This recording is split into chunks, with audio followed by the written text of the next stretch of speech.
E aí, amigos, como é que vocês estão? Sejam bem-vindos a mais um vídeo aqui no canal. Gente, recentemente eu venho postando vários vídeos falando sobre o Enem, né? Como estudar humanas, como estudar matemática, como estudar natureza, linguagens, cronograma de estudo também, né? Uma lista com os assuntos mais cobrados em cada área, como estudar redação sozinho em casa, como estudar redação, né? Com suporte, com professor por fora. Também cronograma de estudo, não em relação à lista dos assuntos mais cobrados, mas o que fazer, né? Como estudar para o Enem, sozinho e em casa. E aí, nesse vídeo de hoje, eu vou complementar com coisas que eu já tinha dito anteriormente em vídeos aqui no canal, em que eu falei disso, mas também vou adicionar outras formas de você estudar para o Enem. Então, é um novo cronograma de estudo. Eu quero frisar e sempre retomar esse tópico aqui, né, durante esse processo durante o ano, para quem está estudando para o Enem, né, não se sentir perdido e sozinho. Então, aqui no canal tem aula de segunda a sexta, mas eu quero sempre estar enfatizando essa questão do Enem, como estudar, porque eu sei que muita gente está estudando por conta própria, sozinho em casa, não tem um suporte, não está assinando nenhuma plataforma, e aí desse jeito eu consigo ajudar vocês, mostrando aqui, né, dicas e passo a passo para vocês não se sentirem perdidos e nem desorientados durante esse processo de estudo. E aí eu separei aqui, meu povo, 5 dicas, tá? São dicas gerais, viu? Para quem está estudando para o Enem, não sentir só e entender, estudar de uma maneira muito mais assertiva e estratégica, né? E aí eu espero que com essas dicas vocês consigam estudar de uma maneira muito melhor, tá bom? Lembrando que esse material de estudo está no Instagram também, @PedroCartelli, então se você não me segue por lá, dá uma olhada depois, tem vários materiais de estudo, assim como esse. E esse material de estudo também, esse passo a passo, ele vai estar disponível aqui na descrição do vídeo para vocês baixarem também e usarem como material de apoio. Tranquilo? Mas é isso, vamos deixar de enrolação e bora lá. Como eu falei aqui, eu separei 5 passos e aí eu vou ler cada um deles e venho com os apontamentos. Então vocês podem me acompanhar também na leitura por meio da descrição. Então vamos lá. Passo 1. Tenha uma lista de prioridades.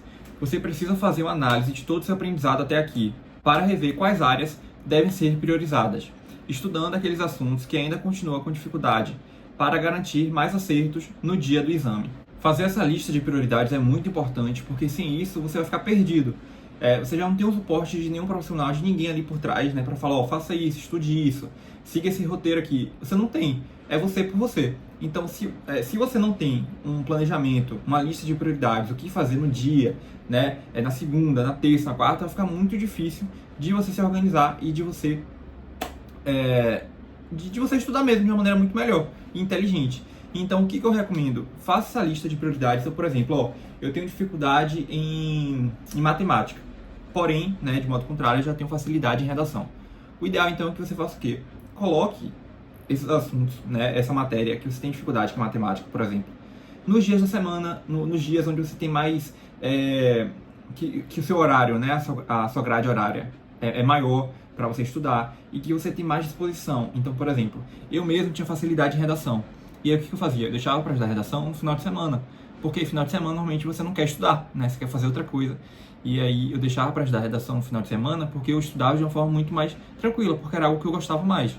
Então você tem que ser inteligente nesse ponto. Fazer uma lista de prioridades para você inserir isso no seu cronograma durante a semana. Então, aquelas que eu tenho mais dificuldade, eu vou deixar para o dia de semana, porque eu tenho mais horário também para estudar. E aí, final de semana, eu vou estudar aqueles assuntos que eu tenho mais facilidade e que não é um problema para mim. E aí, desse jeito, você consegue ser muito mais estratégico e focar no que realmente importa. Claro que tudo importa, né, de um modo geral, todos os assuntos são importantes, mas se você sabe que algo já está garantido, que você sabe, que você domina, não tem por que você ficar dando tanta atenção para esse assunto. Você tem que focar naqueles que você ainda está errando, que você precisa melhorar para conseguir acertar mais questões e, consequentemente, ter um melhor rendimento, um melhor resultado na prova, né? E aí, esse é o primeiro passo. O passo 2 é o seguinte: tenha um planejamento diário e cronograma de estudo. Separe uma lista com os assuntos mais recorrentes do Enem, pois assim você consegue estudar de maneira muito mais prática, priorizando os assuntos recorrentes e, consequentemente, otimizando seu tempo. Esse planejamento diário é algo que eu sempre fico falando com vocês aqui também, porque é algo assim imprescindível, muito importante para quem está estudando para Enem, principalmente quem está estudando sozinho. Se você não tem um planejamento diário, se você não sabe o que você vai estudar no dia, ali na segunda, na terça, na quarta, é muito difícil de você conseguir manter essa rotina de estudo durante a semana, porque você vai estar perdido, você não sabe o que tem que estudar. Então você tem que ter um planejamento, você tem que anotar na sua agenda o que você vai fazer no dia. E isso é para tudo, não só para quem está estudando para o Enem, mas para a vida mesmo. Eu mesmo estou na faculdade e sem um planejamento diário do que eu vou fazer no dia, eu fico perdido, é terrível.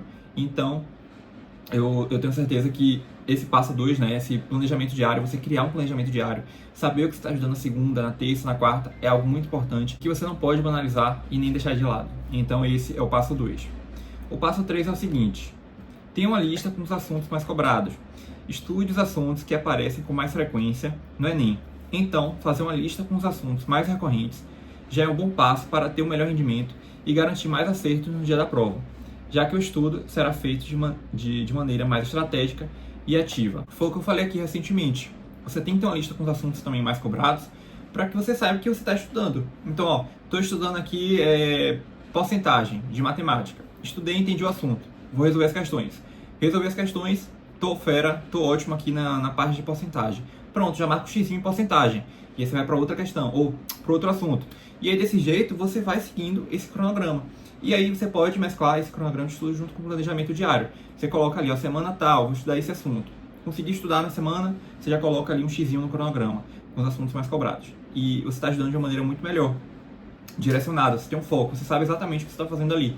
Então, é um ótimo passo também a seguir durante esse estudo e de preparação também para o Enem. O passo 4, né, o penúltimo, já um pouquinho grande, diz respeito à redação. Então, vamos lá. Estude redação. É muito importante ter noção da estrutura e tipologia textual cobrada no vestibular ou prova que você pretende fazer, justamente para entender como funciona e o que você pode fazer para melhorar nesse aspecto. Por exemplo, a redação do Enem é baseada na tipologia textual, na tipologia dissertativa argumentativa. Então, definir estratégias como melhorar na argumentação e manter os parágrafos proporcionais já seriam algumas técnicas eficientes nesse processo. Além disso, estude as competências exigidas na redação, cada uma, de forma separada mesmo. Assim, você consegue compreender o que precisa ser feito para potencializar sua nota em cada uma delas, seja em questões de ortografia, vocabulário, uso de recursos coesivos, conectivos e repertórios socioculturais. Então aqui são dicas, né, de um modo geral, para a redação. Redação é muito importante também, como vocês sabem.